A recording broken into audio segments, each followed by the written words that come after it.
everyone, and welcome to Nittany Game Week. Merry Christmas and Happy Holidays to all. I'm Todd Sadowski. He's Tom Bradley. And this guy here, well, he's in high demand, no doubt. We're honored to have Santa Claus take time out of his busy weekend to join us on the program. Yeah, it's been pretty busy, but some things are bigger than the holidays. This is one of them. Nittany Game Week, we got Santa with us, Tom. I can't believe it. I know. First round draft pick. I know. That's Absolutely. right. He would be taking First round draft And pick. he can't opt out either. No. That's right. That's right. I'm a lottery pick in the NBA, first pick in the NFL draft and the NHL draft. Name, image, likeness Yes. situation we got right here. And we'll be happy to validate your parking for Rudolph and the rest of the crew waiting for you to finish up with us. Of course, Santa has some gifts to deliver. No surprise, both teams are shorthanded for the game, and how the players spend their Christmas break are all part of our opening drive.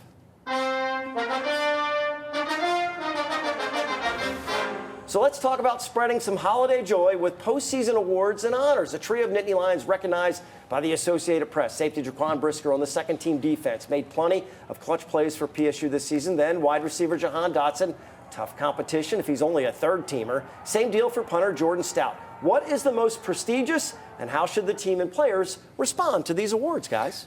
I think it's the AP team's the most prestigious award, in my opinion.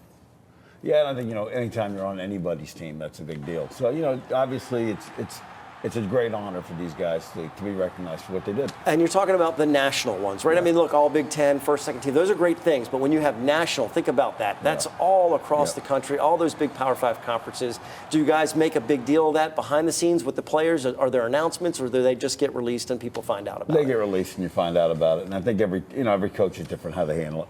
Yeah, I would agree with Jay. A lot of times, just in your individual meeting room, and then the guys root for you, when you get that type of an award. Yeah, very cool stuff. Okay, talking about opting out, talk about the gifts from Santa. There you go. Yeah, there you go. See what I brought you for this game. Everybody talks about, what's in the game? You got all conference honorees from both teams, all American honorees of both teams, a national award winner, and the Coach of the Year semifinalist is Pittman from Arkansas.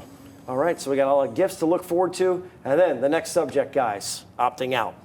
Okay, this is a gift that I'm trying to give gifts of people not opting out, but again, you can't control. But, it's one of the things that these guys make a decision, the risk injury, and a lot of guys make decisions. It's a personal choice. And I agree with you. And I was having coached guys in those situations, whatever's best for you at that point. I felt like, hey, they're worried about their future, their family, and a lot of different things. So, hey, coaches go early. Players should be able to do the same. I could say Burke's opting out for Arkansas is a gift that I give to Penn State because he lit Alabama. The Razorbacks will miss him. Of course, linebackers we're going to be missing for Penn State. But is there a threshold? Kenny Pickett, Kenneth Walker. You're in the Peach Bowl. You're in the New Year's Six. Yeah. Kenny Pickett breaks Dan Marino's records. First ACC title for Pitt. And for Panthers fans, they don't get a chance to watch him. So is there a threshold, guys, that they reach and you say, well, this should be something you stay committed to your team all the way through or not? I would kind of, the Kenny Pickett thing, I think he's a great player. He's done a lot of great things, and I have ultimate respect for him, but I wish he was playing. No question. I'm okay that he's not playing. I understand why he's you making that like decision. Pitt. I don't like quarterbers, remember? Okay, there you go. I'd have a hard time telling my son if he's ready to be a first rounder, hey, you need to play in that game. No doubt. Like you said, it's an individual choice. And for some of the guys, they're okay with it.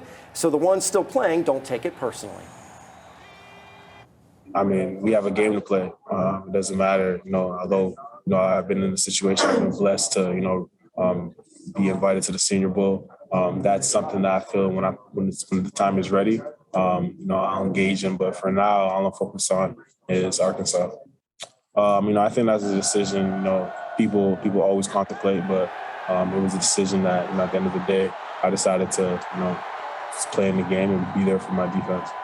And the Nittany Lions will need Luquetta's experience and hybrid skills against the Razorbacks. Okay, postseason honors are handed out. You have to figure out who's playing and who's not. Jair Brown is coming back for another year, by the way.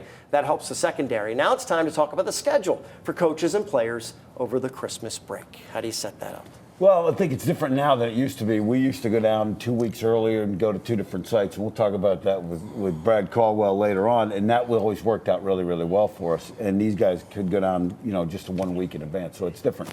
Yeah, I actually enjoyed going down early because it was all just us at the site. We were there for football. We had 2 days. Everything was pretty much put in. And by the time we broke for Christmas, we came back. It was just game week then. Well, the gift I want to give to Penn State is a COVID-free Christmas break for their players before they reconvene and go to Florida. Absolutely. And, you know, players can't wait to be outside in the sunshine for bowl practice. There are a lot of fun events built into the schedule from the host committee, the destination, Tampa, St. Pete, certainly a great place to spend the holidays. And Dad, I remember your dad, Jay, just would throw out the media. We'd be welcome for about 10 minutes. And he would No, still. you weren't welcome No, for 10 minutes. no. You were Wrong allowed. choice of words. We were allowed. We You would were actually stand tolerated. and bet. We would bet Tolerated if it for would last 10 10 minutes, minutes. yes. We would bet would it last the full amount of time. Well, right. I guess they were obligated to let us in, and they would just throw us out of there. And he enjoyed that part of it. But set up the schedule. Go ahead. We got some full screens Yeah, to if you talk look at about the old schedule. one, we would go down to Florida on the 19th of December. We'd have 2-a-day practices for 3 days, 1-a-day practice, and then we'd give the kids off the 24th, 25th, getting the game week. Now, these guys go home, and then they convene on the 25th or 26th and have a regular game week with one practice each day, and I think that's a little different. But, you know, Hey, I it's- got to it's the point way it something goes. out here. They thought they were getting a break, Joe. Oh, you're off the 24th, 25th. There's nowhere to go the 24th, 25th. Everything's closed. But it did lead to something else while you were all together, the Christmas parties. Oh, You the had some absolute good Christmas Santas. parties. We had some great Santas. I know there's some guys that will be upset they may be on this list. Brad Jones in '96, one of the funniest human beings you've ever been around. Orenberg the same way, but hard at top, Anthony Adams, who did it for 3 years.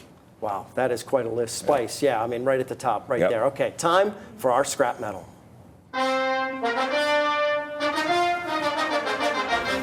All right, for this week's scrap metal, combined Thanksgiving and Christmas, we're thankful for a special group of people and giving them the award for all their help and commitment to the program, Tom. Oh, this is an easy pick this week. Can't do the show without the effort behind the scenes. Just like any great team, everyone has to do their part. Shout out to Ed, Mike, Scott, Tom, and Marvelous Marvin. Becca, Haley, Austin, Ryan, Brent, Andrew, Lindsay, and Alex, and everyone that plays a role in supporting Nittany Game Week. Happy holidays and thanks for all that you do. Good call, Tom. Still to come, our scouting report, Christmas style, of course. We're looking at some of the nice plays made by the Nittany Lions this year and some of the ones that landed on Santa's naughty list. Nittany Game Week is coming right back. Tom Bradley's Scrap Metal is sponsored by Team DUI, creating a safer and healthier environment for everyone in the Commonwealth.